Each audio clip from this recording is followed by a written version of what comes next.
a beautiful aircraft. Thank you. Oh, boy. All right.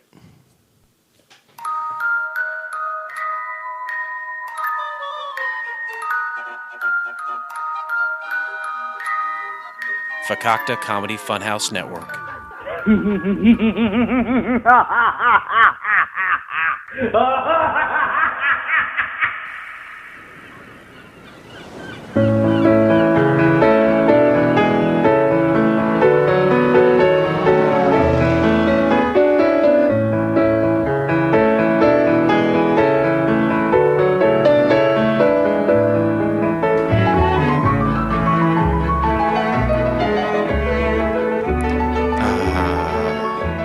And welcome, all my friends, to Couch Pilots, the show that dares to fly into the unknown territory of awful television pilots of the past.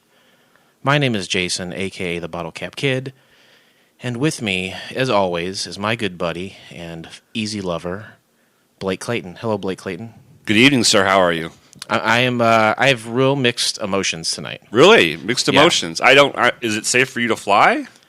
First of all, I'm drinking a 7.2% alcoholic beer, which is it doesn't even taste good On the plane. on the plane. So reason one, no, I should not be flying. Okay. Two, David Bowie is dead, which I'm super bummed about. He just died today. That tells everyone when we're recording this. He actually died yesterday. Whenever he died, it's really bumming me out. Okay. I won't make any jokes then. But no, you can make one. No. I don't want you to hold back. No, I never listened to him, so I don't really have an opinion. That's not funny. And then, those are bad emotions. Those are reasons I'm feeling bad, but I'm also feeling good because while I introduce myself and then I introduce you, there's also... Actually, you introduced me incorrectly. How should I introduce you? By my real name. Oh, you're Philip Restasher. Philip Restasher. And with me, as always, is easy lover, Philip Restasher. Philip, how are you? I'm doing splendid. It's a pleasure to be on board with you, sir. Thank you, Philip.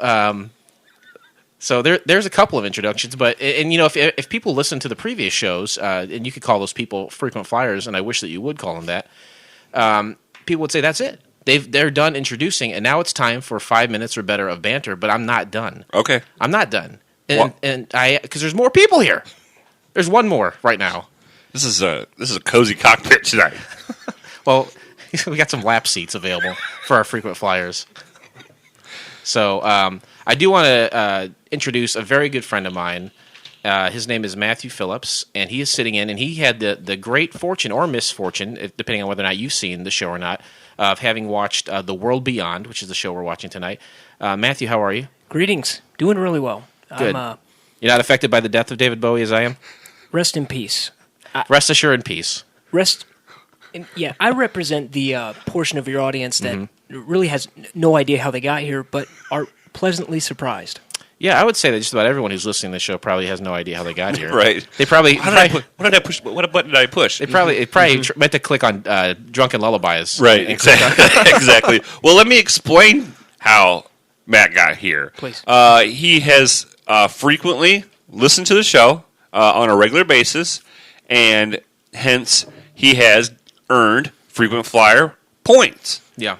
And he emailed us and said, hey, I'd like to turn in my frequent flyer mile points for my autographed pair of aviator glasses signed by myself, Philip Restasher.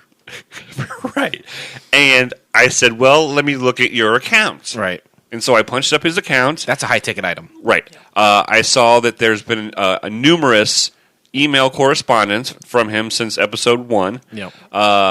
There's also been some likes on Facebook. Okay. And I traced back his IPL number, and he has technically downloaded the shows, so he obviously listened to them. Right. I calculated all those miles, and to be honest, I was like, you could take a flight with us if you'd like, for free.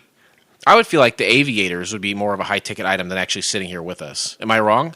You'll have to ask him. He chose the free flight. What do you think, man? Is it... What's the question? So far, would you rather have the aviator glasses as part of your frequent flyer rewards, or is sitting with us been a treat for you? I'm sitting next to the bathroom in the back of the plane, and I'm trying to figure out... It's broken. Don't use it. Yeah, That's why we handed out the plastic bags. That's why we only take our flights. Because we're familiar with our own byproducts. Will there be a flight on board? What does that mean? Well, an inboard flight, to choose from. Say, A movie, you mean? Sure. Yeah, The World Beyond. That's what we're watching today. Very good. That was good. Good setup. Beautiful. It's like he couldn't see it at first, but he got it. I got it. Well, I thought you said a flight on board, and that didn't make sense to me. Well, he was talking code. Okay, see? So, just to let you know, you still have 7,000 frequent flyer mile points that you can use at a later date. Just so you know. Can they be redeemed for merchandise? Oh, yeah. Goods and Aviator? merchandise. Aviator glasses. Services rendered. Yeah, what kind of services would be available? Car on the wash. flight? My car's Car wash. My car's stowed at my origin. Well, what is that? Don't have, Your mother's womb? Is that what you're talking about? You don't have to talk in code. We're not here to talk we're about not your mother's womb. We're not flying over to Iraq. You got it. There's nobody's listening to this. Make There's sure no I need to didn't- talk in What code. kind of plane this is? Well, I would assume your origin is where you were birthed, and to have a car in there, I can't imagine. I feel like Rick Moranis and his shrinking machine must have had something to do with that. I'll explain it to you later. Okay, thank you. This is good though to have Matt here because we can ask him. We can force some fan feedback right now too. I think this is a good opportunity to look at him and say, Do you want me to put the gun to his head? Or no? Let's see what he says first. If we, Okay. Oh, jeez, locked and loaded. What to do? What? Okay, so you've listened to the show a few times, right? Yes, sir. Thoughts and opinions in 100,000 words or less. So in going through the film rather that we watched for this one, I had to think to myself, Self? where are we going? We're airborne, and yet here we are watching The World Beyond. So Right. I didn't really understand where our destination was going, but I was willing to take part, and I think that captures why I got on board in the first place. He will not stop speaking in code. Take me. I thought it was very simple. Tell us nice things about us. Yeah, and he can't say It's your anything lovely. negative. It's your lovely personalities. To be Okay. quite honest with Okay. you, The content, keeps- not so much. That keeps bringing me back. That's fair. The humorous banter. Definitely. Yeah, what about the humorous banter? We like to hold it at 5. Do you think we should go up to 10 or go to 3? We got to throttle this 13. thing. 13. Okay. Oh boy, hey, just like the Black Eyed Peas once did. Let's get it started. Ladies and gentlemen, the captains have turned on the fasten seatbelt sign. This is the part of the show where we are boarding. And some people might be at home and say, you're right, you are boring. But I say, no, boarding. With a D. Yeah, this is where we talk, get people warmed up for what's about to happen. Sure, because there might be people that have just listened to the show for the first time. When Right. you listened to the first time, Matt, you were like, what's going on? And then we boarded and you understood what was going on. It really started to come together. This is where we really warm up. And this is another good reason that Matt is here, because Matt is a certified Iron Man. I know we watched a show recently called Exo Man. It is about an Iron Man-esque It's the same thing. character. Well, it is not the same thing at all. No, you could move your hands above your head. Yeah. He couldn't. Matt is a certified Iron Man. He has done the training necessary to complete one of the most difficult challenges on the Earth. By how many miles is it altogether? 140.6. You got a full marathon. You got like 2-mile swim, and you got like 112 miles on the bike, something like that. It's ridiculous. I blacked out for part of it. Yeah, you should not be alive for it. I actually was lucky enough to see him cross the finish line. It was a great moment in my life, and an even greater moment in his life for me to be there for him. But just like that, you have to warm up. You probably saw a couple people over there that looked like me, in terrible shape, who said, I am going to do the Ironman. Those people didn't warm up the same way you did. Can I share a quick experience? I wish you would. So I had a gentleman who was trailing me, really came up and sidled alongside of me in a, how you would say, a jelly bean. He was in a jelly bean? Well, no, it was more so of a... His figure was a jelly bean. more so that. Like a human egg. We call them tri-suits. Okay. And there were jelly beans all over it, so he immediately had my attention. And he was, let's just say, and it doesn't take a lot, but he was quite a bit heavier than I was. He was buoyant in the Kentucky River. He was jolly. Okay. And as we went up the hills, I would outpace him. Right. And then I would think, okay, I've seen the last of the Jelly Bean You Man. separated the wheat from the chaff. But when we went down that hill, gravity was his best friend. Just came flying down right by me. Did you hear him say, "Why can't the whole race be downhill"?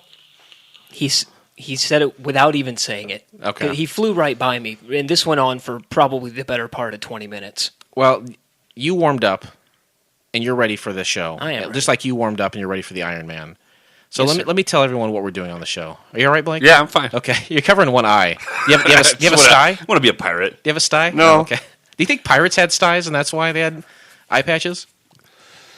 It's possible. I think they had infections Back then? That's a Yeah. modern problem. Yeah. Conjunctivitis. Here More on- so than a Scurvy. sty. Yeah. Scurvy. Yeah. Here on Couch Pilots, we do the dirty work so you don't have to. However, if you're sick enough and if you're enough of a masochist, we'll give you the tools to join us on this virtual suicide mission. Blake and I willfully neglect our responsibilities, our loved ones, and our own personal hygiene to watch one-off, unsold, or even unaired television pilots from the past. And when we run through them all, we may start watching crap pilots from the future. But until then, we will press on and shed light on the programs that absolutely do not deserve to have light shed upon them. You think that's fairly accurate? It's Wait, very accurate fit. Is that like a Fitbit? Yeah. An AccuFit? It's very AccuFit. Again, still having trouble talking, obviously. Because of your bridge? Yes. But we do make sacrifices that other shows don't make. They won't make them. Right. They no. don't, and they I mean, won't. We're not sitting around here having brewskis, having a good time. No, this is not fun for me. Is this fun for you? No one's having a good time. Am I supposed to be having fun? Oh, you are, because You enjoy this. Yeah, you enjoy it a lot. I'm enjoying myself. See, folks? And so can you. So that's what we'll be doing. We're going to watch this crappy show. We're going to talk to you about it. Easy. But let's Take see. it easy. Take it easy. What? Well, people are predisposed that these things are crappy because they Okay. never made it to air. Okay. Whether or not we think that, Okay. that is All another right. story. We're going to get into it because right. obviously there's already conflict there. All right, there's a conflict. Today we are having a fireside chat about The World Beyond from 1978. Blake, how old were you in 1978? 1978, I was 3. That was 3 years old. Matt, how old were you in 1978? I was told there'd be no math. Okay, that's fair. We did. I mean, to be fair, we did tell him that. I'm sorry.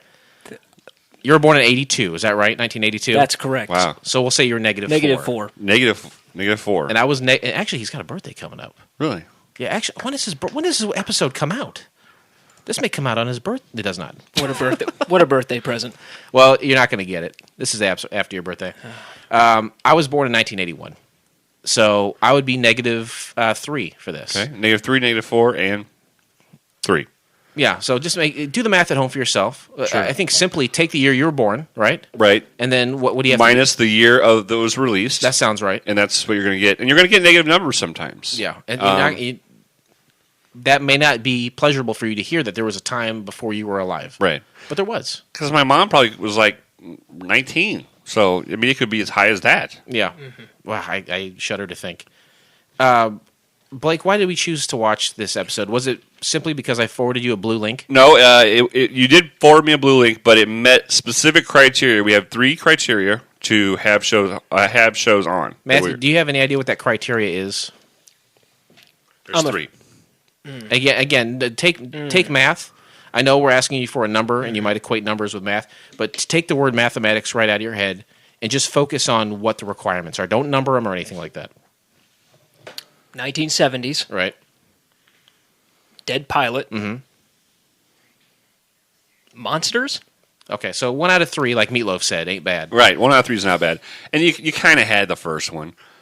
Right, so you tell it. Okay, well, first, it needs to be a failed pilot, and you got that one right. Yep. Second of all, it needs to be free. Yeah. We're not cash money millionaires, you know? Failed pilot, free, and we could find it. It's available to be found and viewed. Yes. I apologize. The stewardess is bringing us our beverages. We need to keep hydrated during Please this note her new bra. Oh, is this the one we were... Everything looks good there. That did not go over well. Oh, Matt, asshole's not bad. It actually that joke went over really well. Oh, here that's considering. good? He's going to have a good night. Oh, shoot. So we found it. We found it, and so can you. You can find it not only because it's in the show notes, but because everyone has access to YouTube, and you can go into YouTube and search The World Beyond. Sometimes this is a popular enough, I had never heard of it before I researched it, but this is a popular enough show to where you can just type in The World Beyond and it'll go right to what you should be watching. Sure. Some aren't like that. Nope. This one is. So take it easy there, gas man. Audible fart. That's not Blake Szymanski. Yeah, let's take off. Flight attendants, prepare for takeoff, please. Oh shit. Matt, did you put your seatbelt on? It's a little bumpy to start. I'm in the back. We're gonna feel everything. All right. If you're in the back and we're talking to you, who's driving the plane? We're in the air now. We're airborne. What do you think about that? I feel good. Yeah. It's dark outside, so we can obviously podcast better. Our flights tend to be scheduled more on the darkness of night. Right. The cover of night. Cover of night, because we, at one time, we did our flight training we did for the United States Air Force. Mm-hmm. And they said, we'll just fly over these countries at night and just push this red button. And we would do that, and that's how we learned to fly at night. Passing grade. And that red button, it just means stay in air. Right. That's what I was told anyway. Yeah, it just said if you feel like you're going off course, push this red button, it'll get you right back to where you need to be. Yeah. You just heard a ka-chunk, and then you're just fine. He felt a little bit lighter for some reason. Yeah. I think we just hit a higher altitude. Do you guys have a snack cart on this plane? Oh, this flight, no. Only aviator glasses, but you can't have one. You've cashed in all your points. To get on the plane? Leave them be. You cashed in your points to get on the plane, to be involved. Right. Right. And at the end, if you do well, at the end, we'll give you some wings. We'll give you a little wing buttons. Yeah. Thank you kindly. I mean, Iron Man T-shirt and wings button, whatever. Yeah. No comparison.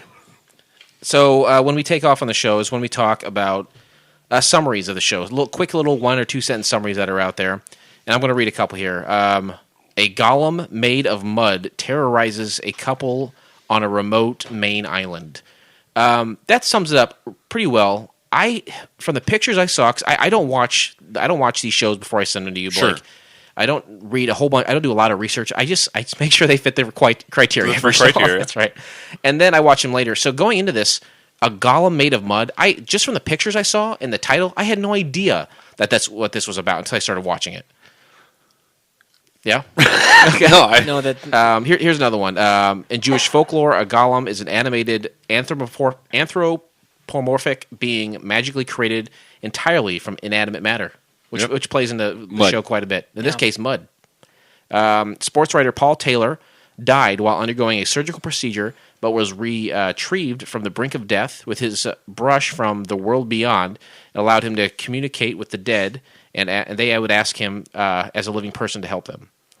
Taylor finds himself stuck on a remote island in Maine where inhabitants are being menaced and killed by a golem made of mud and sticks. So I think that's pretty accurate. We're going to break it down more. Sure. But that's a good roundabout of what we watch. What do you think, Matt? Does that accurately describe your viewing experience?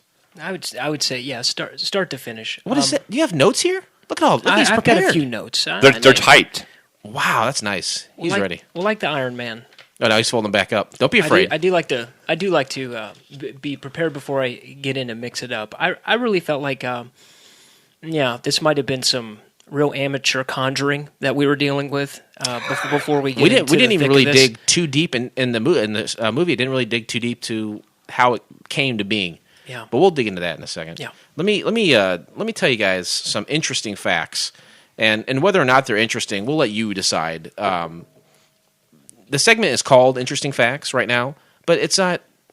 Facts are what they are. They're facts. They're the truth. Whether or not they're interesting, that's out of our hands. Hey, we, on this flight, and with Fakakta Comedy Airlines, right, we present you facts.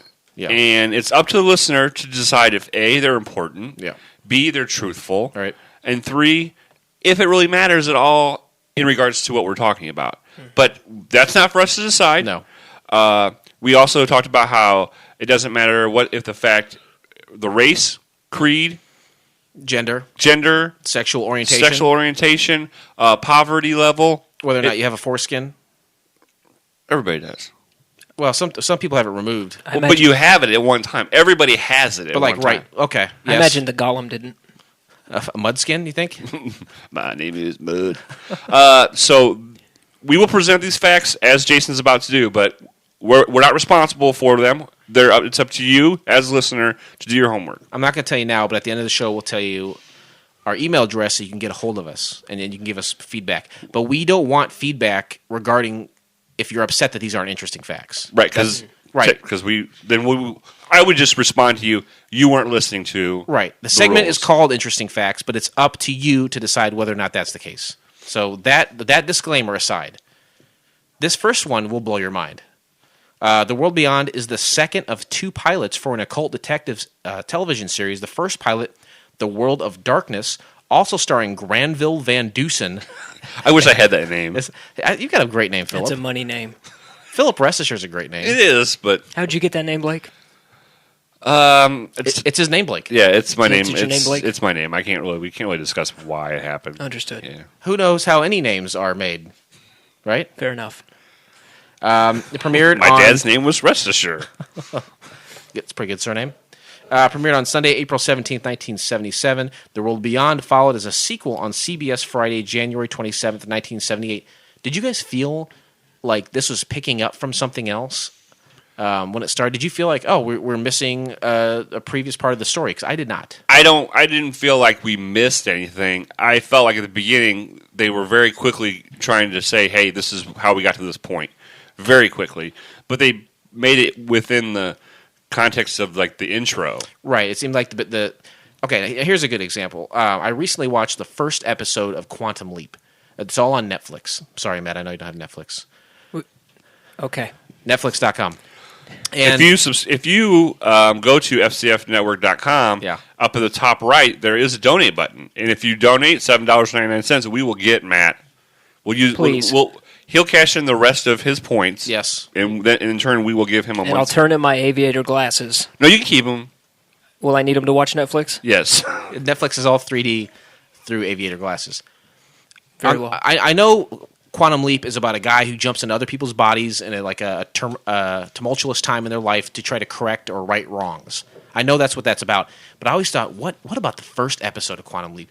What kind of setup did they have for the rest of the series? And it turns out, no setup. There is no setup. It goes right into it, and it explains it through the beginning, which I thought what this series was doing.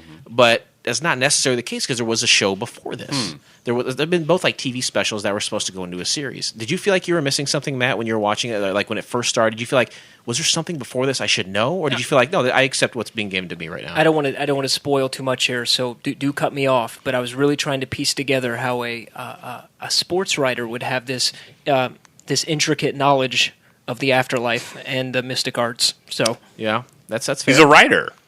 Is that all it takes? I think if you look at some of your favorite like NBA players today, you'll be surprised at how much of them are into the mystical arts. So I think he needs to be aligned with that to be able to write about them. Sam Cassell.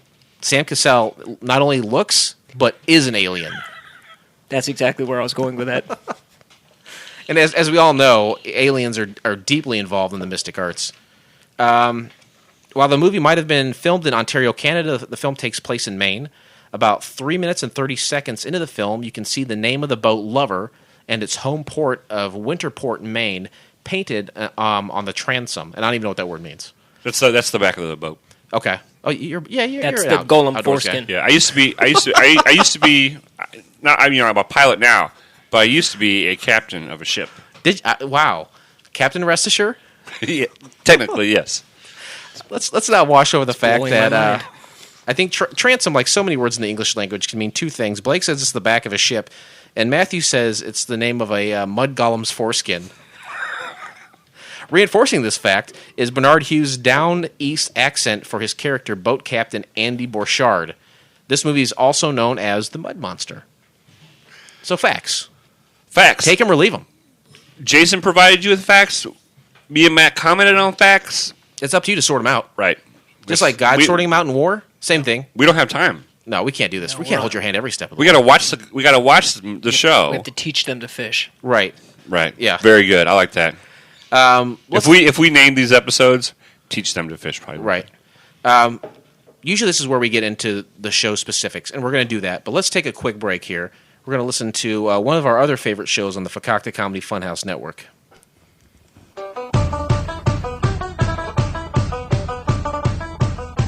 Do you like craft beer?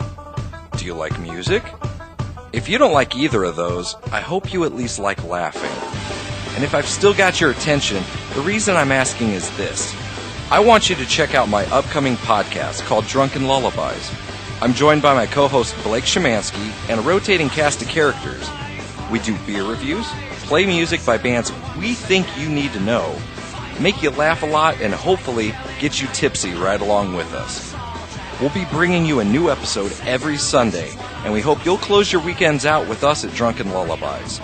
We'll educate you on new beers to try, new albums to hear, and make you laugh at non-stop pop culture references and juvenile behavior, which is what you've come to expect from the Fakakta Comedy Funhouse. Look us up at fcfnetwork.com. We'll see you on the Sabbath. Cheers. Yep. Some would say that Drunken Lullabies is full steam ahead. It's firing hard out of the gates. Yeah, that was a little captain reference. Oh, okay, because you're boat captain, rest assured. Mm-hmm. Good. Check out Drunken Lullabies. Go to iTunes, subscribe. If you're using an Android phone, do whatever you have to do on that to subscribe to a podcast. Any of the podcast apps that it's all out available. there. Yeah. And now, is that because Libsyn distributes them through everything? Is that why? I don't want to get into technical mumbo jumbo. Thank you, Mr. Captain Rest Assured. But it has to do with the RSS feed. I don't know what that is. I feel like is that something to do with the Mudman's anatomy? I can't. Well, I shouldn't say. Oh, okay. The RSS feed. We told you not to swear. The RSS feed is created by Libsyn, and which then it goes to iTunes, and people can pull from. Exactly. That's why you're the brains. I don't want to crack open that brain of yours because I couldn't handle it. There's too much going on Plus, in there. it's under a hat. Plus, I'd have to make my way through that mesh hat, and who has the time for that? I don't have any time for it. Check out Drunken Lullabies. Go to fcfnetwork.com. Check out all the different shows we got to offer there. A lot of great stuff. And check it out because the most recent episode, at the time we're recording anyway, I was on. So I've been on half of the episodes so far of Drunken Lullabies, and I love being on that show. You don't even like beer. I don't like beer. I like Blake Szymanski. I like I like Philip Restisher. He's not on the show, but I like him. Yeah, I'm wondering why I haven't been invited to be on the show yet. You don't drink beer. Oh, that's true. I like Dustin. It's always fun. They're always knowledgeable about the beer there, and they have good music. So what's not to like? Check them out. Now let's dig back into the world beyond here. We've all got notes. We've all watched this. We've all put down our little chicken scratch of our notes of what happened. Let's start it off. What was the first thing that caught your eye, Blake? Well, the first thing that caught my eye is, like we said earlier, in the intro, it doesn't, like most of the shows we've watched, the hour shows, they went into this long, like Echo Man. It went into this long, drawn out of how they got to where they're at. A lot of origin. A lot of origin story. A lot of time with the origin. Yeah. Right, the Avengers origin story. Mm-hmm. This one didn't. It said, hey, my name is Paul Taylor. I am a sports writer. I got in a motorcycle accident. I died for 2 minutes and 37 seconds. I came back to life, and now I hear dead people. Right. It is maybe the original Sixth Sense. What did you see the Sixth Sense, Matt? I tried not to, but I did. This is another thing that I'm glad Matt is here for today. He says because I would classify the Sixth Sense as a thriller. Yeah, sure. A little spooky at times. Bartholomew does not participate in horror films. I did not think this was a horror film going into it, but I think it could qualify as such. I'm going to count it. You should. Would you like me to? Yeah. And there's a reason you'll count it because I think your brother-in-law has issued a challenge to you to once a year watch a horror film. He told me to suck up and man up and watch one per year. And this has been years ago that this happened, so I would say that this counts. Yes. January 2016, boom, you're done. I one time had to watch the trailer for The Conjuring. You had to watch the trailer? It lasted about 4 minutes long. That's what it felt like anyway. It really did. And they counted that for me. It's more for you, I think. The scary stuff is specters, spirits, demons. Is it because you don't want to believe in it, or it actually scares you because you know it's probably real? I think it's playing with fire. Blake. I really do. But all the same. So monster movies, alien movies, slasher films like a Jason Voorhees or a Freddy Krueger, those would affect you far less, I think, because these are outside of the realm of what's possible. No, true. Okay, Yeah, so you're scared by things that you potentially feel could happen. There's some truth in that. I'm not afraid of Danny McBride, who was in this particular film that we just watched. Was he made a cameo? I didn't. Okay, you have to get into that when the time comes. Absolutely, yeah. So you weren't scared of this, but you will count it. I'm still going to count it because I don't think Bryce is going to get. He's technically it does say on IMDb it does say horror. You should. No, I agree. You should count it. Says horror. I think you should use it this year and next year. Yeah. You think I can get 2 out of this? Oh, I would. I would say so. I'm good then. But yeah, I think it sets it up like we said nicely. They may have gone more detail into the origin of how he became or received this power or gift in the original show, which I didn't even know about until I dug into it. But it sums it up nicely in about a minute and a half in the beginning. I like it. So it does that. And I noticed at the bottom it said episode monster. They called the episode monster. Yeah, the episode was monster. So proof positive. Did you write that down? I wrote it down. I wrote that down too. We both episode monster. Oh, wow. Did anyone write down the font? I noted it, but I didn't write it. Is Helvetica or not? It was Bookman old style, but Old English text I thought was a little bit much. Did you notice the size of the font? Did it 36. It really seemed, at was least 36. it was a at least large 36. font. I thought it was a little presumptuous. It was blurry. Kind of bold. Okay, so this Paul Taylor. It's like that font where when you push the bold button, it then distorts it because, you know what I mean? Sure. That's kind of what it was like. I agree with that. It was a little too much. Main character, Paul Taylor, the sports writer from New York. He cannot say no, just like the boy from Sixth Sense, to these specters constantly barking in his head. So he's got to go where the action is. And the action here is in New England, in Maine. So he heads that way. And he's going to Logan's Island. Ah, yes, Logan's Island. How much does it cost to go from the mainland in Maine to Logan's Island? Do you either of you know the answer to this? $15.24. I do remember the 24 cents piece. And why is it 24 cents, Matthew? No, he said it, didn't he? Son of a... He said, why not? Why not? Why not? The guy's a prick. But it's like, the old man, but in, I think he said it was a 20-minute or a 30-minute boat ride. So, that makes sense. $15 an hour. And also, it makes perfect sense. Very reasonable. Great math. But what about all the pennies, Does he just assume someone's going to give him 16, keep the change? Do you have to have exact change? I don't know if I doubt he's got change. That's probably how he makes his money out. Oh, yeah, that's probably what it is. They give him a 20. He says, I don't have any change. They say, that's your tip. There you go. You just made $4.76. That's really smart. Cents? Yeah. Yeah, that's right. Yeah. That's perfect math. That's what like they do at Club Chub. Local strip right, joint. like, oh, hey, tonight the drinks are $3.50. Mm-hmm. Well, you give them a $5 and they don't bring you back any change. No one has quarters. That's how they get you at strip clubs. Okay, so they're making their way out to the island, where we're told only has 2 inhabitants.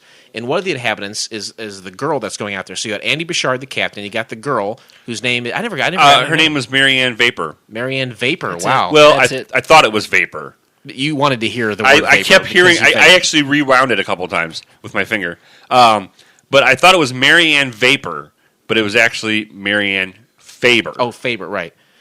I would have gone either way. And you know what, man? I have. Thank you. So everybody goes to college and experiments. That's right. So they're going out there and they see a life jacket that says Faber, which is her name. They're going out there to see her brother, same last name, Frank Faber. Good old Frank Faber. They pull into the water garage out there, and the dog goes nuts. Oh yeah, Lover the dog. Lover the dog. Sweetest dog. We're both dog lovers. Yeah, I think so. That's right. Yeah. This dog, looked well kept. Very smart dog. Goes into this boat dock, loses its shit. It becomes contracted rabies. Yeah, it becomes Cujo instantly. And he attacks Andy. Yeah, he attacks his old man. Now you have a dog. You have an English Mastiff. English Mastiff. And it's small for its size, but it's still a very large dog. Does its accent get on your nerves once in a while? It's more so the font he prefers. Your dog speaks in Old English font. Wow. That's pretentious to me. It's one thing to speak in an English accent when you're here in America, but to speak where you can visibly see the words, it's pretty pretentious. I can't help it. Can you imagine a scenario where your dog attacks you? Well, yes and no. It wouldn't last long. He's the size of, he could He could barely fit in this room. He would win. He's like Oh Clifford. no. Yeah, usually when there's wrestling, there's also humping, and I'm on the receiving end. So if that's telling you no. anything, Again, Matt. Yep. Has happened to me. yep. Everyone's went to college. Everyone's been sexually assaulted by an animal. We know the drill. We don't have to get into details. I was told it was safe to share that here. You're in a safe place to talk about bestiality for sure. Yeah, you're mile high in the air. What else here? Okay, so they're going to see the brother out there. The dog attacks him, and they look. Hey, they look to the left. What do they see? The boat is in the water. Mr. Faber's. What, you gonna say? Look to the left again? Say poontang. I didn't see any poontang to the left or poontang to the right.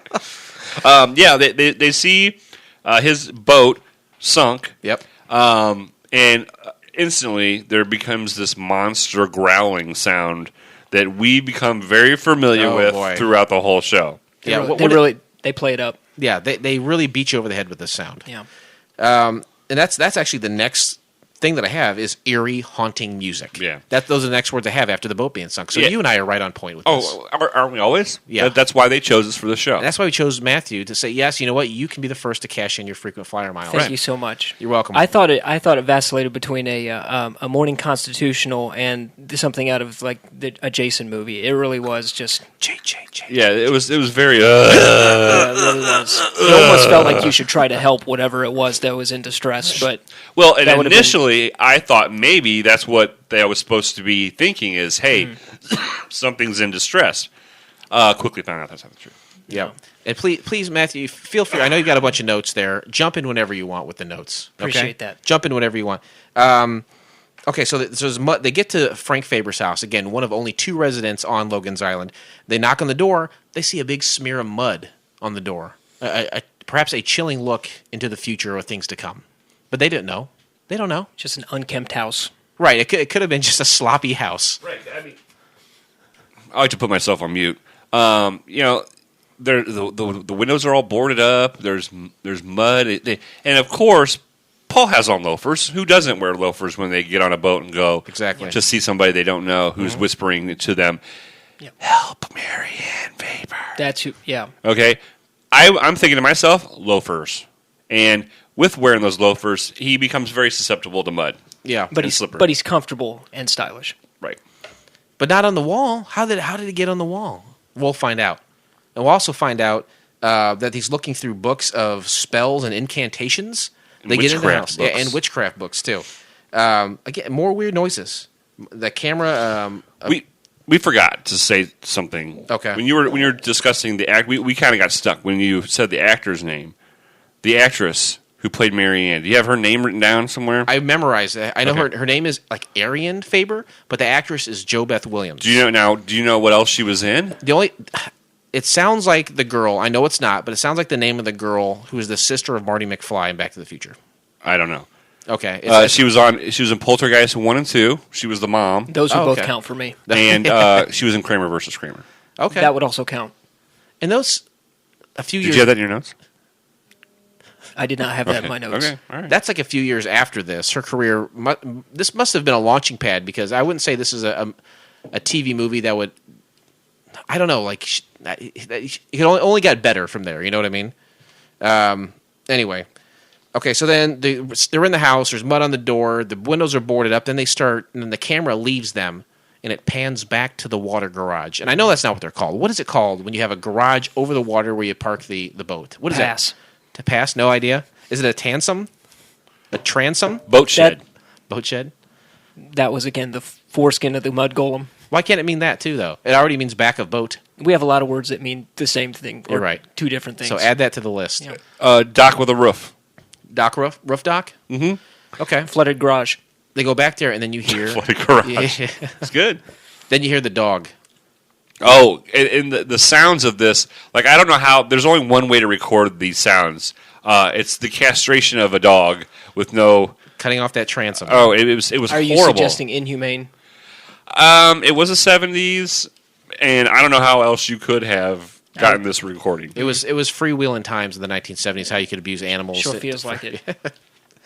They go down to the cellar. There's mud in the cellar, which also has he sees a cocked gun down there too. Paul. He goes down there. Yeah, it has mud on it. Yeah. Because he slips. Oh, he slipped and he fell right at the bottom of those stairs. Oh, I feel More mud. mud. Mud is slippery, Sure. but this is obviously a wet textured mud, Fresh mud. not a thick mud. That you would use to make your log cabin. It was a lot slimier mud, lots more slippery. A slimy, fresh mud. Sure. He's down there, and first of all, the door. Did you notice the door to get to the cellar? It, like, blended in with the wall. Yeah. How awesome is that? I think in the 70s there was a lot of those because they were like wine cellars and stuff. Because on Baffled it was the same way. Oh, right. Yeah, and so In I that think kitchen there. those old houses they made those like secret passages for when like the Indians came and Yep. the pilgrims would hide in them. Oh, really? Yeah. Matthew, I know in the next few years you'll be building a house. yes, sir. Do you have With your own plans? hands? Well, with the assistance of a mud golem, most likely, should I be able to conjure one? Okay. Should you be able to? Okay. I feel informed now. This is a first step into how to create a mud That's golem. what I felt. Yeah. Do you plan on putting any secret passages or doors in your house that blend in with the wall? Well, now I do, if that's what you're asking. It is. So you're going to go back and just redo all the blueprints? Mostly. Yeah. Because to add that one door, Here's you the have to thing. redo the whole prints to the whole house. If I add it to the blueprint, it's not really a secret any longer. How much is that going to cost you to redo those blueprints? Give us a number. I know you're making some bank. I mean, let's 24 cents somewhere in there, something. And why 24 cents? Why not? That's the current. Well, yeah, that's the fare to get over to Logan's Island. Jay, before we get too much further, when was it that? Now, what's the lady's name here again? Please remind me. Marianne Vapor. Marianne Vapor. When did she? It's when Vapor. was it? Yeah. When was it that Paul had asked her what he looks like? Do you remember that On the piece? boat ride That over. On the boat ride transaction? over, yeah. Okay, so She's I knew like, we why were- are you going over here? Yeah. Did anybody feel like that was an like the board game Guess Who? Like she threw out high forehead and moustache. Oh, yeah, she did say high forehead. High forehead. Yeah, she did. I kind of felt like did the board game Guess Who come before or after this movie? I think if you pause it, and it's a standard definition. Some would even say substandard definition. It's not a pleasant to the eyes to view. Yeah. We're so used to high definition. But if you pause it at the right time, you can actually see Andy Bouchard is carrying several copies of the game Guess Who in his boat. So I think it's a direct reference. I think they probably had a deal with Hasbro at the time, or is it might have been It is Parker Hasbro. Brothers. It is Hasbro. It is Hasbro. To put that in. That's what I was getting at here because you could clearly see where the commercial breaks were, and I thought I know where this is going. Yeah. Very good. Very good. And actually, it was first manufactured by Milton Bradley in 1979 in Great Britain. So perfect. The age of information. Right. So that aligns perfectly with so what a year, we're talking about. they were talking about a game that hadn't come out yet. It's called Hype. But can someone tell me Don't believe the hype. what a moustache is? That's what she called it. That is they were in Canada. They filmed in Canada, but they were playing like it was in Maine. So I think that's how they say facial hair. Oh, so in it's an Canada. inflection. It Okay. is an inflection. That's where the accent is in Canada. So now that we've got the Hasbro plug out of the way, he's still in the basement, and he turns around, and what does he see? But we'll find out later to be Frank Faber in ghost form. In ghost form. Danny McBride. That's Danny. That's the Danny McBride character. I don't know that I agree with that. I'd So- go back and take a hard look. Yeah, he was over by the pickled herring and the peaches. That does the sound canned good. peaches. He From was these- over there, and he's like, "Help, Marianne Save Vapor, her. save her." From Vapor. Eastbound and Down. What's that? From Eastbound and Down. That's the one I'm I talking about. really think you're off base here. Very well. What about the two? Danny McBride's a big fat guy. Was this the big fat guy? Well, he was an apparition. Okay, so you're saying when you die, You lose 10 pounds. it's like looking at a The funhouse. the apparition makes you lose 10 When you're pounds. dead, yeah. When you're dead, the camera takes 10 pounds off. TV adds 10 pounds, passing away and appearing in ghost form. You take away 10 pounds. I'm glad we've More math. covered that base. More math. More math. And how about this? More loud noises. The gang rushes outside to the water garage, and there's mud everywhere. Mud everywhere. There wasn't mud there before. No. Mud there now. Yep. Mud And that's there. where they find the dog, Ugh. whose neck had been broken. And Which I thought that was unnecessary to tell me. Like, you showed a picture of the dog kind of mangled in a bunch of mud. As dog guys here. Yeah, I don't need to know that Yeah. you also that the monster also snapped his neck. Is that what you heard? Did you hear neck snap? I Did actually hear the neck snap? Did you not hear? But did you hear the guy say that? Mm-hmm. I'm afraid so. I thought he said leg snapped. I had a visceral response to it. Okay. I paused it for a good 30 minutes. I don't know what visceral means, but I did not feel comfortable when I heard it. It's the material around the transom of the mud golem. That's the correct response. The boat that they came in on ruined. Oh, it was like up out of the water over like the front end. It was just tore up. Right. It was like it was made of twigs. It was capsized. Yes. All accurate descriptions of what happened with the boat. Mm-hmm. The dog, I thought he said, this is what, I was like, what? Because the dog was on the ground covered in mud and dirt and blood, and the guy says, his leg's broken. And I was like, he's dead. But he said his neck was broken. I must have missed it. I heard leg. I was like, why would you mention the leg when he's clearly deceased? And did you think his original reaction was that it might still, this is what was getting me, was that it might still be alive, but his neck was broke, that kind of thing? No, because when I hear neck snap, I know it was dead. It was definitely, Oof. I don't even want to get into what we would do if it was still alive and its neck was snapped. I don't even want to get into it. I know what I would do. Very clearly, I'm seeing it in my head right now, what I would do to an animal. Let's not talk about it, though. No, I'm not going to mention it. But if I saw an animal with its neck snapped and I knew it was still alive, very clearly in my head, I know what I would do to that animal, but I am not going to say it. Okay, well, don't say it. I know what it would be, though. Is he going to say it? No, he knows better. I really feel like I know what I would do. So they see the boat's all tore up, and then they start hearing sounds again.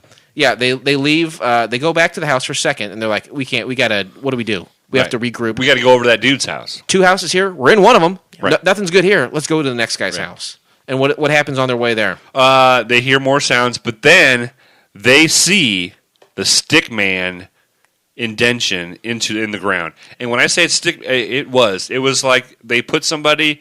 It wasn't like a crime scene one where like their legs are bent and the arms are kind of bent and it's like waving to you. It's like a bathroom. The little guy on the bathroom. Yes, that's a great example. Yes. Put it on the ground. Make it a little bit bigger. A stickman-sized hole in the ground. Yep. Was it smoldering or not? Did it have smoke coming You couldn't see. The quality was so bad, you couldn't see if it was smoldering. I don't think it would be smoldering. Then mud doesn't smolder. If we've learned anything. The mudman does not smolder. Right. Then they come across, perhaps the most somber part of the film, Frank Faber's head. Somber? To me... A plastic bust of Frank Faber's head. I'll tell you what, that scared the shit out of me. Like, okay, I guess partly the reason why... I'm going to say that a couple times in this is that scared the shit out of me. And it wasn't necessarily the horrific fear scare, but I was watching a TV movie from the 70s, and all the ones I had seen up to this point had not made me even flinch. Very cheesy. I saw that, and I was like, holy shit, Frank's head is sticking out of the ground. That's exactly what I wrote. Yeah. What was your reaction to Frank's head? Well, first of all, I didn't know why she would be so upset about seeing a plastic bust of his head laying on the ground. Now, do you think that might speak to the technology of the time? But do you really think that's what it was supposed to be? Is just a plastic, or do you think that was really supposed to be his head? It's hard to say. And my thing is, why take the time and the money and the expense to make a plastic one when you could have just took the actor, you already dug one hole, dig another hole. And lay him in it and just have his get head in the sticking hole, out. Frank. They spent it all on the mudman, is what I think happened here. I was not fazed by it, but I was like, that is weird for the 70s to see a dead head. And then and it's such a and Jerry Garcia wasn't even around. He was alive at this point, but nowhere to be seen. Right. No, but to answer your question, Jay, I thought, he's headless, and then when they said he was buried, it kind of, pardon the pun, sunk in. Okay, pun accepted. You don't have to forgiven. Pun intended. You don't have to pardon your puns. You will have to ask for forgiveness. I was told I needed to pardon my puns. It actually makes it funnier if you don't pardon your puns. If you just keep going, it makes it even funnier. And I think only a governor can give you a pardon for a pun too. I don't think even if you asked us for one, we couldn't. And we're just governor. We're just captains. Jesse the Body Ventura, the governor. The head was so well preserved too. I see a head in the ground in the woods. I think, there's all sorts of vermin crawling in and out of it, eating the fleshy nougat inside to sustain themselves. Maybe he hasn't been dead that long. It might be a fresh Could kill. have been that morning. Well, come on, by one day, covered in vermin. I would think so. So after they see Frank's head, a plastic or real, they they go, by this time, now Marianne's freaking out. She's like, that's my brother. Yeah. He's dead. He was always a little off, but he's dead. So the only thing we can do is go over to Sam Baker's house. Yep. Sam Baker's house. So because he's got a boat. Yeah, he's the only other boat on the island. He can maybe get him out of there. Right. They go over there, and immediately Sam Baker, or I think Barker maybe? Whatever. Barker sounds right. Oh, sorry, Barker. Barker Yeah. sounds He right. jumps out of the woods. He scared the shit out of me again. Yeah, he says, ah! He starts mumbling around. He's lying on the ground. He's like, Frank did this. And then he dies. And no. Something about shooting it? He says, bullets Yep. won't help. Yep. Bullets won't. And don't we hear his screams as they're running towards the house? Something like that. They say his Probably. name. There's so many screams and groans. Yeah, in there's this screams movie. and groans. They start to blend in. And then they look over, and his boat is sunk too. Yep. They're screwed now. There's There's no no way way to get off. off. So I got to say, this movie moves very fast. Yes. It's only 45 minutes or so. Up to this point, it's such a fast pacing, Right. and I don't know if it's just because This episode is going to be longer than the whole movie. It will. I'm sorry. No, that's all right. I like this so far. This pacing is intact with my sense of immediate gratification in the time that we live in. Millennial. Well, I think I caught the tail end of Generation X. Are you a Generation Xer? I think so. Okay. Yeah, because I used to watch D-Generation X, the tag team. So yes, you're part of the Generation X. That's correct. So I like this. I like the pacing of the movie. I'm having a good time up to this point. Then they mention the word Gollum, and then they head back to the Faber house. Yeah, and then he starts. Paul starts going through the books that Frank Right. has all over everywhere, and he starts piecing stuff together. And like you said earlier, this sports writer who is getting ready to write a paper about like bungee jumping or something, Yep. has all this knowledge of building a golem. Right. He really did seem to have an in-depth knowledge of how to construct a golem. It made me start to suspect our Oh. hero. Oh boy. I never thought of that. And I thought to myself, a golem, and I wrote down, golem is a body without a soul, Yeah. or it's the Lord of the Rings guy. Yeah. Can anyone do an impression of him? It's the guy with no clothes on, right? With the big Yeah. head and the big Yeah. eyes. And you know what I am about it? You know how I am about girls with big eyes. Yes. Girls with big Big eyes. chest. I like girls with big eyes. Like that's why I like anime. big guys. He's really an anime. Okay, so they go back to the house at the Frank Faber house, and then the old man who's with him, Andy, he's like, I got to go down and get the dog. I got to get down there, see if my radio's working, so we can call for help. Hold on. I hate to do this to you, No, it's fine.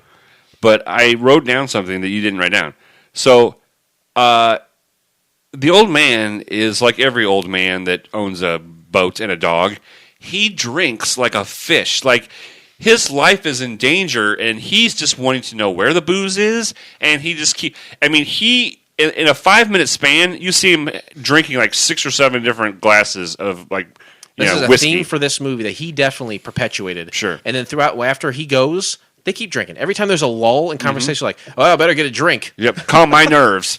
And I was like, So everyone's boozed up. Right. The old man makes an irrational decision to leave the seemingly safe house to go down to the dock to try to get a radio signal, someone come out there and help him. And then it cuts away after you kind of hear and maybe get a glimpse of the mud man. And so we don't see it, but he's almost certainly doomed at this point. It's like the first Alien. That's what made it so suspenseful. You don't see the monster. That's exactly He's right. just creeping around. you just hear the groans. That's right. So back at the house, they're boarding up the place, looking for info into how to defeat this golem or any information about it. They don't really find a lot, do they? No, it's still fast paced, but this scene's kind of like, okay, well, we got to wait for this old guy to get down to the boat so we can then cut to him. Well, okay, then they show him, and then they cut back to him. And they're like, well, they don't know it yet. They're just hanging out in here. Yep. And he's like, I got to get out. I'm going to go down there and check on him. Yeah, because So he opens the Yeah, he door. had a strong conviction to get down there and check on that guy. Right. And then what happened when he opened the door? Matt, Oh, do you remember what happened it next? was classic. What was the line? You know the line. No, I don't know the line. She said something like, "Be careful out there." Oh, yeah. And he said, "Oh, I will." Opens the He door. said, I'll be right back. Yeah, I'll be right back. Classic. What's behind the door? Land shark. Oh, it was. What did you say? Land shark. I don't know. That's an SNL reference. Oh, Thank you.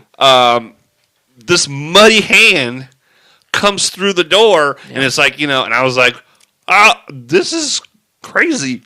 So they finally struggle and they slam this door shut. And the woman cuts. She hits it with what is it? A fire poker? I didn't even see what she was hitting. It was a fire poker, but you don't really. And they close the door and then they look down and they're like, "Here's this arm, kind of cut off, like maybe 4 inches below the wrist, right? And it's just laying there. It's all muddy, obviously. And then they go to touch it, scares the shit out of me. That thing is still alive, and it grabs her. Very Dawn of the Dead or Evil Dead, whatever the right reference is there. The Mudman hand grabs the broad, and then Paul grabs the hand and throws it across the room. Right. And then it crawls away, Addams Family Thing style, I think down the cellar door, right? Mm-hmm. Yeah, it crawls away.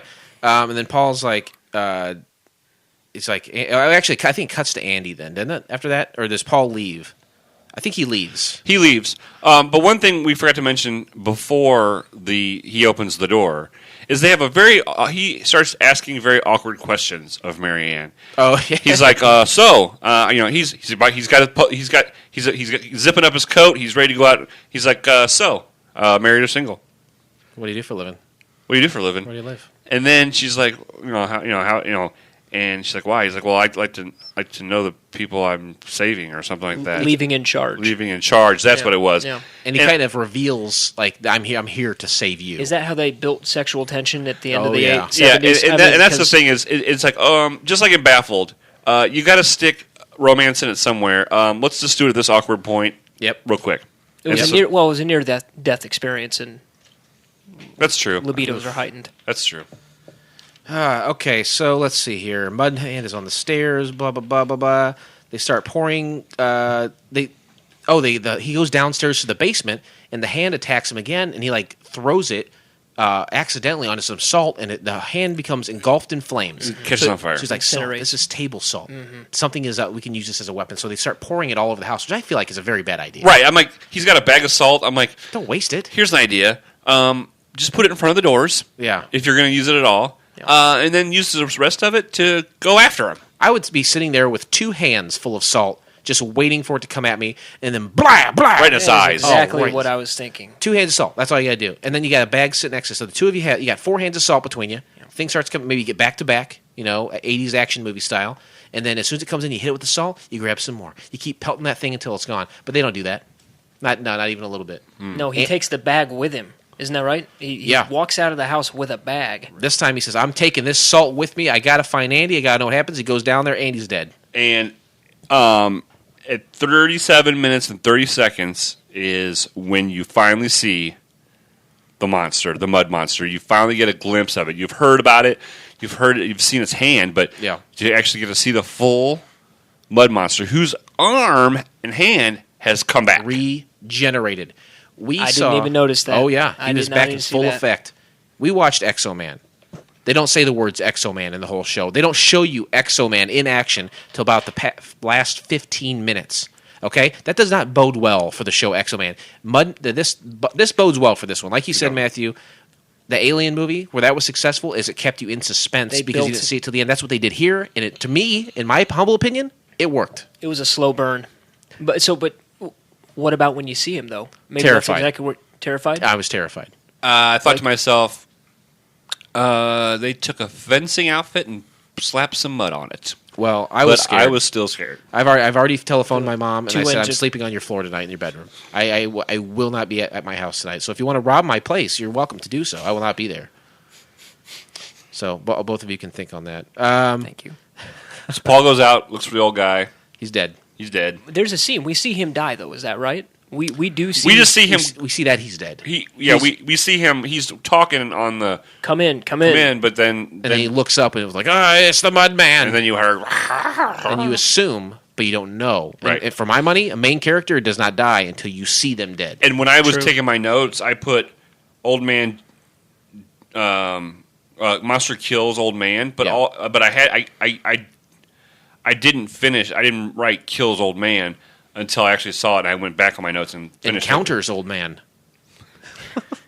maybe they go out for lunch. I was trying to reiterate what you said. No, you're right. But this day and age, we've gotten so fancy and graphic. You see everybody die from start to finish, and how they die, and they make it graphic. I always feel like this added to the experience. He screams. Does he get away? Right. Right. Then what? More suspense. Does he get his neck snapped? Right? Does he collect 1524 from the Mud Monster? These are questions we don't know the answer to. Right. So, Paul leaves Marianne in the house by herself. He's like, "Hey, lock this door behind me." Okay. I'm going to take the bag of salt, like you said. Marianne, I'm not going to leave any of this for you. Sure. Because you're just a woman. Right. You won't be able to handle this salt. Right. If it's anything I learned, is women cannot handle their salt. Right. So don't leave him with any. Right, you don't waste any. It'll be gone in 20 minutes. Right. Mud Monster busts through the door. She's out the house. She goes down the boathouse is where they are, and they're like, "Okay, we got to get out of here." He's in the house. We're not safe anywhere. So he comes up with a plan. He takes some rope and he concocts like a little trap between two trees. Hold on, did you watch the same movie? You're missing so many parts. What did I miss? He once he sees the old man is dead, he gets on the radio and he contacts the Coast Guard. They actually get back to him. You're right. They get back to him, and you're right. Climbing out of the boat, he's got this bag of salt, and he drops it into the ocean. Right. By accident. That's where the problem She comes. shows up and she goes, "Where's the salt?" And he goes, "It's down there." "Down there." She is barely affected by the death of Andy, but she is extremely concerned about the whereabouts of the salt. Right. She asked a lot of questions in this short film. You know what, Matt? though. Women be asking questions. Women be asking questions. She's hot though. She's a pretty good-looking woman for the time. Okay, you're right. I'm sorry. No salt in hand. He's like, last course. Right. We have no other recourse but this. I got an idea. She said, "What do you need? What do you need me to gather twigs for?" He's like, "Just shut up and do it. I don't have time to explain." Shut your mouth. Well, she ran down there unscathed, right? Oh, She yeah. shows up. Oh, the Mudman was behind her. Because she was stealth-like. She was fast. Yeah. Yeah. Whereas the old man wasn't as fast, and Paul was, he had loafers on. Yeah. Yeah, you're not getting anywhere quick with that. Very aerodynamic. Those loafers. Didn't think that through. So he sets up this little trap, a rope between two trees. He sets up some brush and some twigs on there, and then he goes out hunting for the Mudman. She's where you going? It's like, don't even worry about it. It's like, Bitch, listen. Up until this point, I'm the reason why you're still alive. yeah. Okay, we're gonna fuck later on. Oh, But jeez. for right now, you're gonna put the twigs over there, and then you see that bush over there. Go stand in it and keep your mouth shut. It's basically what it is. You read between lines that I didn't even know existed. Masterfully. Yeah. I guess thinking back, that's exactly what they could have said. I'm sure for the deaf, that's what was at the bottom I of the didn't screen. see it, but He basically said, he goes, go stand over there and be quiet. He did say, "Go behind that tree." So the monster starts to follow Paul back to his trap. He kind of lures the monster. Paul jumps over his little trap. The monster runs right into it, trips, and falls into the ocean. The salt-filled ocean. That was genius. Yeah. Yeah. And with all else fails, you have no more salt left. How can we kill this golem? There's a whole ocean filled of salt. He won't give us the ring. He won't give us the one ring. It's precious. So what are we going to do? We're going to trip him and make him fall into the ocean, which is obviously this. Like in Illinois, this wouldn't have worked. If we would have set up a booby trap and he would have fell in the Illinois River, He'd be stronger. Asian carp would have got him. yeah, he would have just been horribly displeased. Form of carp. Right. So at this point, we see glimpses of the beast and fire. It's completely engulfed in flames, and then boom, the story's over. They're back on the mainland. Someone came out and picked them up. They're talking to Captain Restasure on the shores, and they kind of say, "This is what happened." He's like, "Yeah, whatever. They'll never believe that." Right. Yeah. The Coast Guard. He's like, well, Paul says to the Coast Guard, "So what are you going to say in your report?" And he's going to say, he goes, "Person or persons unknown." And then he says to Mary Vapor, he says, "Hey, I'm on to my next adventure. I don't know where I'll be next week. Right. I live in New York. Yeah. You live in New York. I love to meet set up up with a you." hot date, if I remember this Yeah. right. He kissed her, and they made a dinner date. And Setting up the series again, like so many of these other shows, they set up the series with the last line or two of the show. It's like, I don't know where I'm going to be next week because who knows what specter is going to contact him and say, "This is where you need to be, and I'm going to be relentless in your head until you obey me to take care of this problem." Mm-hmm. And that's kind of like a wife. just like a wife. Please remain seated as we are now crossing a zone of turbulence. Okay, this is the turbulence part of the show where we talk about why the show didn't work, what we need to do, what we would have done to improve it, and where we'd like to have seen it gone if it survived. Why didn't the show work? A lot of times I ask that kind of ironically, and I know the answer. I don't think I know the answer to this one. Why don't you think the show worked, Matthew? Amateur conjuring. If you're going to bring something through an incantation or otherwise, maybe a hellkite I don't know. A hellkite? Is Is that some sort of spirit I'm unaware of? Well, no, it's more like a fiery dragon of some Is that from kind. Magic the Gathering? Is that a Magic the Gathering card you're aware of? You tell me. How many dice do you have in your pocket? How many sizes does it have? About 6. I bet you have 80 sides worth of die in your pocket right now. Well, I'll leave that. Let me sift through your pockets. You won't watch a horror movie, but you'll play Dungeons and Dragons? D&D is what we call it. Oh, sorry. Please. Do not disturb. Do not disturb, please. Blake, why don't you think this show worked? I think it didn't work because it was a horror movie.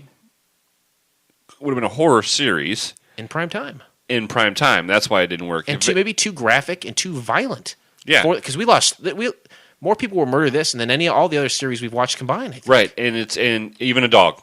And that counts. That's really where it counts. gets. But that's where it gets the audience. But, if that dog had its neck snapped. Yeah. But it wasn't dead. Oh, don't. I know what I would do.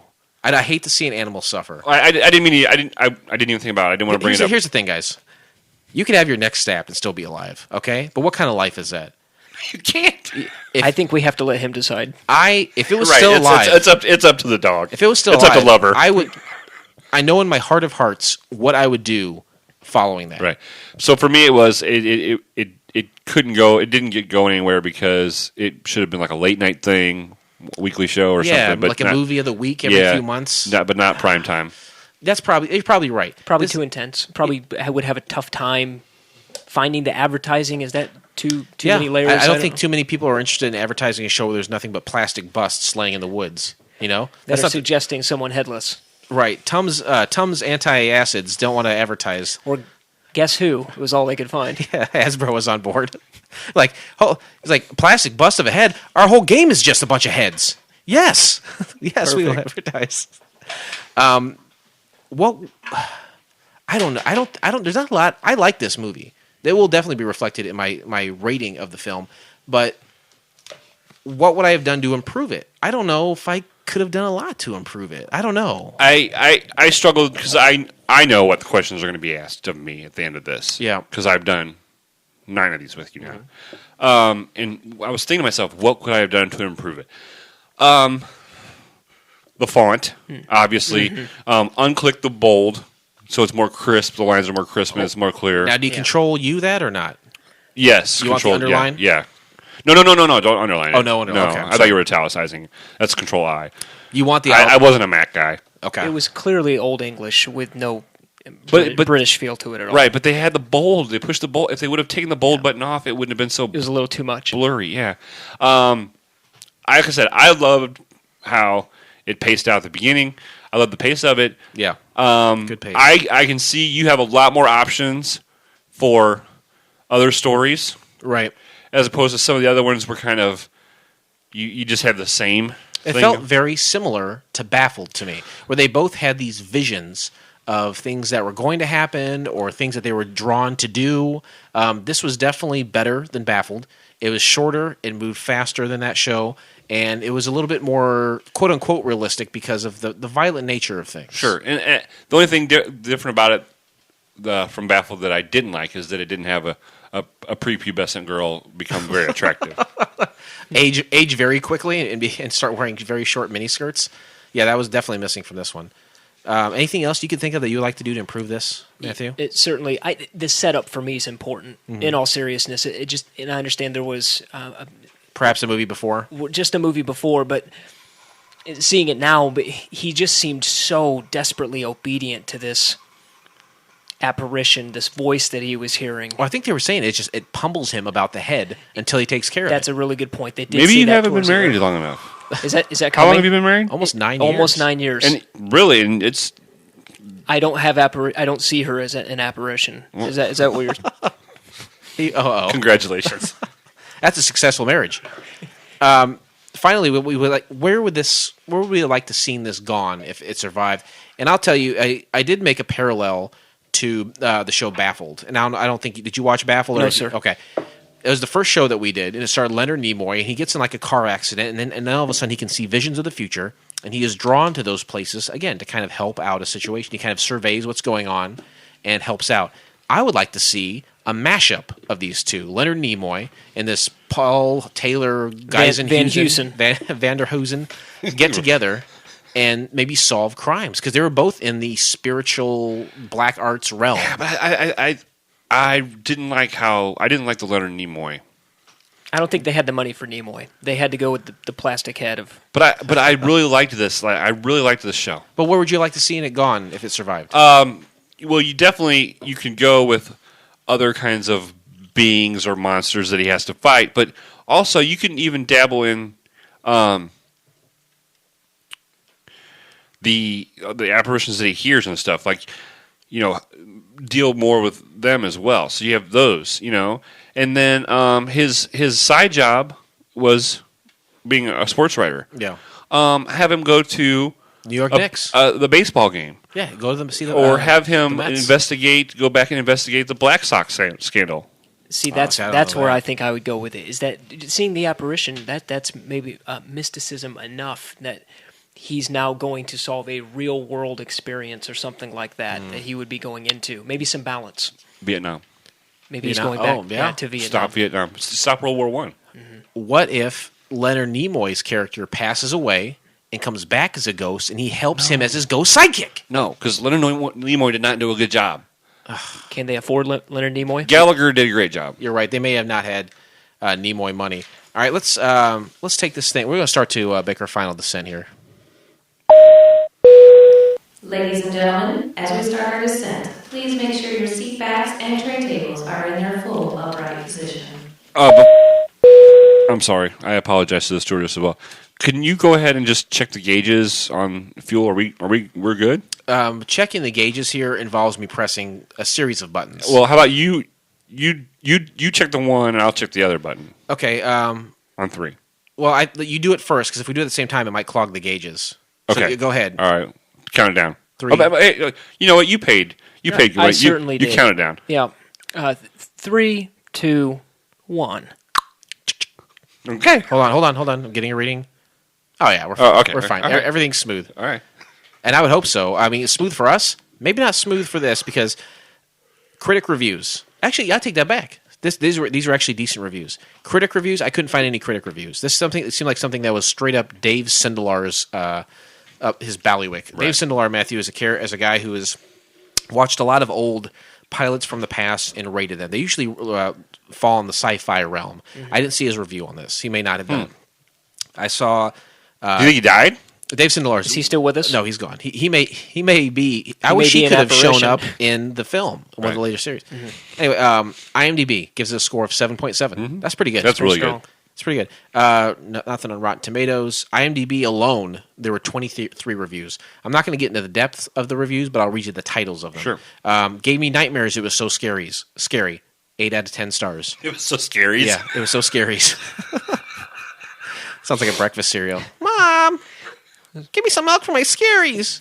The most terrifying movie from my childhood. Scaries. 10 stars. Did Matt write that one? I went back in time. When you were -3. When I was -4 years old and wrote that review. Scared the shit out of me as a kid. 8 stars. Gave me nightmares. It was so scary. Another one. 8 stars. Scared the bejesus out of me. 10 stars. 10 scars. 10 scars. Scary enough. 7 scars. Scared the heck out of me. Scary as HE double hockey sticks. 10 scars. All these just talking about how scary it was. I could see being a child and seeing this, and this is rancher styled, seared into my cerebrum. That's why one of the reasons why it didn't work. It scared the shit out of too many little kids that are watching TV with their parents eating a TV dinner. Children that just want to go outside and play in the dirt. Here's the thing: all kids want to do is play in the dirt. That's all they want to do. And are they going to be able to do that after seeing this, Matt? There's the risk of a mudman. Not in my backyard.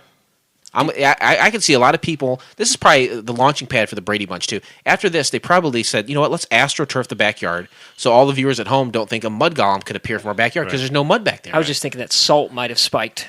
Salt? Bought out salt. I could see a lot of sponsorship through Hasbro and through the Salt Consortium. Morton Salt. I think my review is going to go along with what these are saying. So let's get into our reviews right now. This is us landing right here. Ladies and gentlemen, welcome to FCF Airport. Local time is 11:11 and the temperature is 69 degrees. For your safety and comfort, please remain seated with your seatbelt fastened until the captains turn off the fasten seatbelt sign. Ironically, that sweet, loving voice is really mad at me right now. For what? Oh, the boob? dear. The boob Yeah. thing? What? Her breasts look fantastic. Did she text you during this to tell you that? Oh, She's dear. We'll talk later. it's like, have fun on your little show. Have a good boy. time when you come upstairs. You're a dead man. You know, how about this? After the show, You'll be the apparition. you'll be the apparition. We'll turn off all the lights. We'll switch clothes. I'll go up there. Give me that bridge. I'll make it fit in my mouth. You're going to take one for the team, Jay. That's fine. It won't be the first time. Yeah. Now it's time to rate the show. The critics have had their say. IMDb has had its ratings. We know what was wrong with the show. We know what happened during the show. Now it's our turn. Sure. What do we think about this? The scale as follows, Matthew. 1 through 7. 1 being the worst, 7 being the best. Okay? And I'm not going to go through all the names, but the numbers of the score correspond with characters from Wings. And yeah, you're right. He's a frequent flyer. He's He a frequent probably flyer. does. He Yeah, knows. I heard some of this just the other day, a little bit. So you tell There were me. names, though, involved. He's Right. got the card, the score card. Oh, the patented card that we send out to Yeah, all our listeners? frequent flyers all get a score card that has a picture of the character and then the score next to it. And it's got the Description. the episode title, and you can just check off for each episode. That's right. I apologize. I don't have one personally. That's quite all right. What is your score for this, Matthew? What do you think about the World Beyond? Do I need to use that scale? You know what? If you would, I don't know why you'd veer from it, but if you don't want to use our scale, that's fine. So How many scars, rather? 10 scars. I'm going to go with a solid 4 scars. and I think, honestly, I approached this with low expectations, and I left with them raised a bit, if I might add. That's a good way to go in. Yeah. So 4. So that's middle of the road. That's a Joe Hackett. So you give it a solid Joe. I'll have a solid Joe A Hackett. regular Joe. Regular Joe Hackett, Just like you please. and me. Regular Joes. Hey. Blake, rating. I know there's the elusive Brian Hackett. The elusive Brian Number Hackett 7. is a 7. Yeah. We have yet to have a 7 and we're not going to have one today for me. Okay. I'm going to give it a 6. Wow. I'm going to Strong give it score. because I loved this show. I love the pace of the show. I didn't feel like I was sitting looking at my tablet for 6 hours. The font, of course, it probably would have been a 7 with the font. But no, I liked how they didn't go through the whole backstory there. Boom. Hey, I was in a motorcycle accident. Hey, I was scared. There's a couple times where I jumped. Molly looked at me like I was ridiculous. She said, "You're watching a movie from the 70s that was on TV." I was like, it made me jump. It made me jump. It was fast-paced. Yeah. Marianne Vapors was sexy as hell. I wish there would have been a little bit more skin, but on the ending, I thought it was kind of clever. You run out of salt. I thought it was clever. I liked it. Yeah. I'm giving it a 6, which is That's a Helen Chapel Hackett. So very good. That's, to me, I love Helen on the show. I had a big crush on her growing up. I don't think I can go quite that high. Okay. I'm going to split the difference on you guys. I'm going to give it a 5. That's a Lowell Mather, who is, like, again, if I had my druthers about me, that'd be a perfect 7 Sure. because he's my favorite character on the show. But as it relates to this rating system, it's a number 5, which to me is still very good. That's good, especially versus some of the crap we've seen. So at home, take time. Think about our rating scale. Tell us send us a message at podcast or couchpilotspodcast@gmail.com. Tell us what you think about the show. Give us suggestions and comments. We're not done. There's so much more. Matt, out there. I think you probably would have given it a 5 or a 6 if you had sat through all of the shit that you've listened to a few episodes. Yes, sir. I've heard a handful of them. Yes. Right, but if we've only made a handful, Yep. so you should just say you listen to all of them. Yes, sir. Okay, but Please call him sir from now on. Yes, I sir. think you would have rated it a little bit higher if you had seen some of the That's shit fair. shows. That's fair. So. But you did an outstanding job with your rating. Yeah, it was a very good That. rating. Thank you so much. So join us next time when we watch the pilot episode of the Mini-Munsters. Here is a little something to wet your whistle.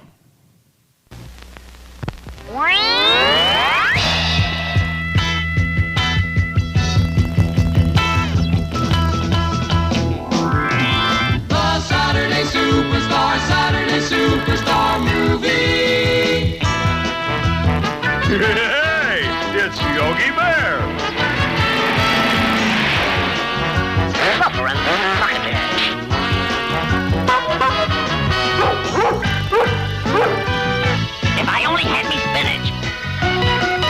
The Saturday Superstar, Saturday Superstar, Saturday Superstar movie. All right. It's called the Mini-Munsters. You didn't hear anything about the Mini-Munsters. You probably heard a lot of familiar things like Yogi Bear and Suffer and Succotash. You said that, Daffy Daffy Duck. Duck? Yep. That's because this was presented as an ABC Saturday morning superstar cartoon event.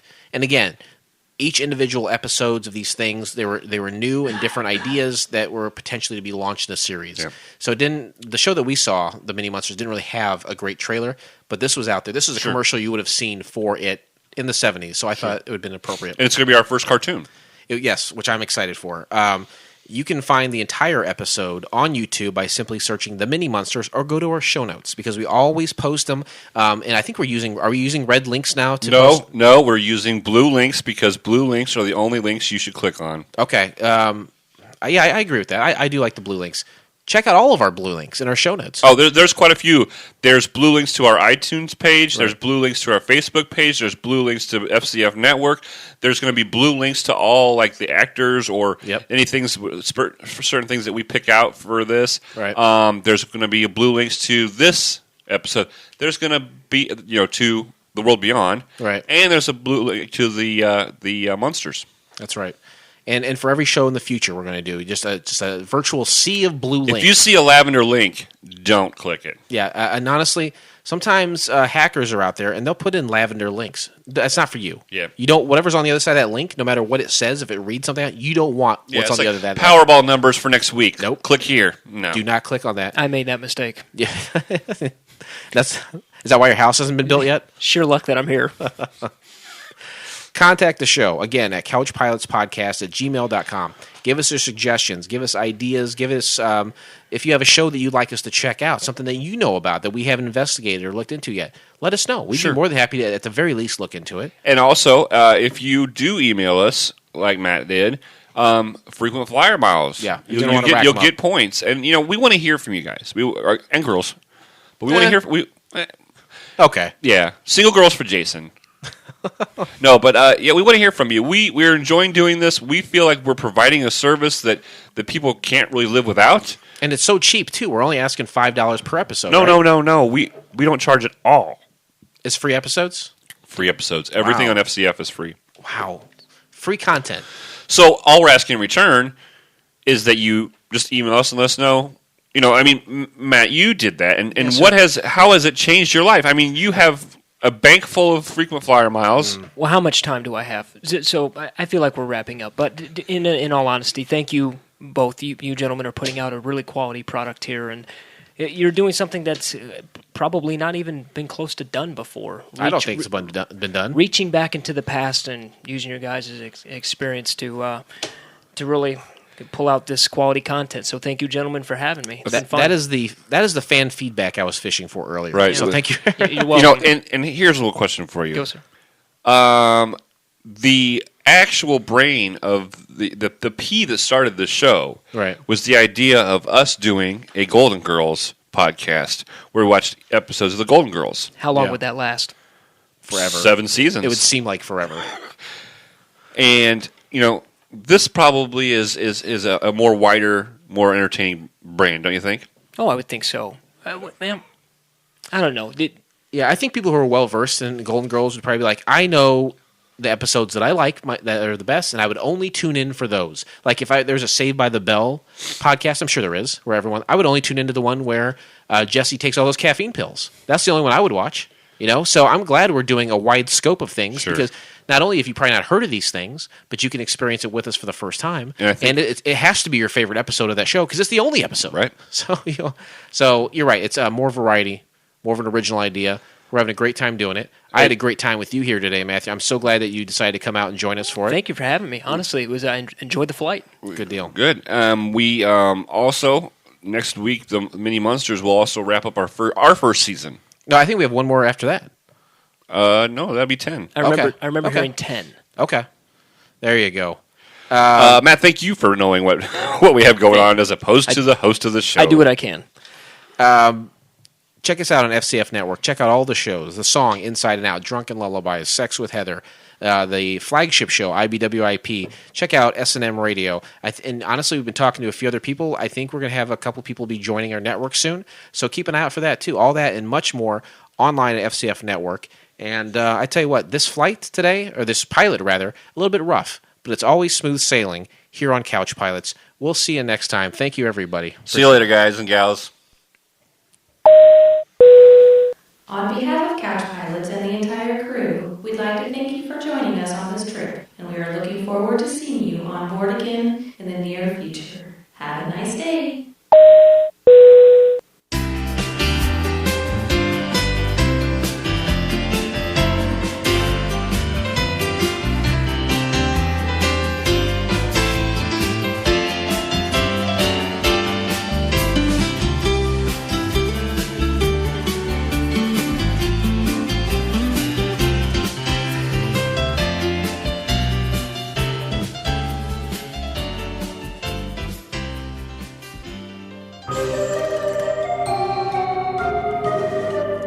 This has been a Fakakta Comedy Funhouse production, produced by Jason Tosher, executive produced by Blake Clayton. For more information and content, go to fcfnetwork.com.